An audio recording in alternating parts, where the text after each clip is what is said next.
लेके भोला के मनाइयो भोला मानत नाही। काले के भोला के मनाइयो भोला मानत नाही। पेड़ा मिठाई रोल के मनई ना भावे। पेड़ा मिठाई भोला के मनई ना भावे। भांगी के गोला कहाँ पाइयो भोला मानत नाही। भांगी के गोला कहाँ पाइयो भोला मानत नाही। काले के भोला के मनाइयो भोला मानत नाही। कोठा अटारी भोला के मनई ना भावे। कोठा अटारी भोला के मनई ना भावे। टूटही मड़ैया कहाँ पाइयो भोले मानत नाही। काले के भोला के मनाइयो भोले मानत नाही।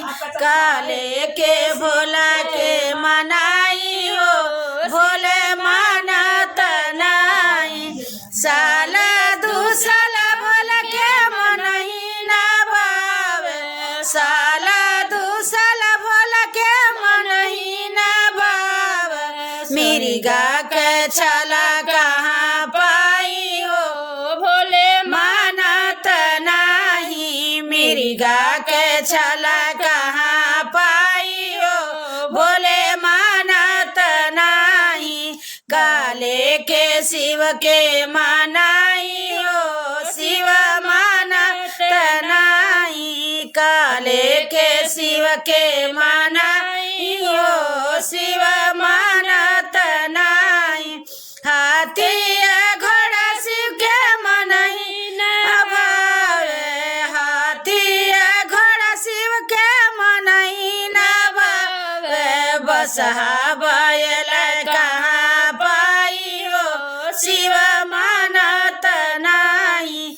बसहा बैल कहाँ पाइयो शिव मानत नाही।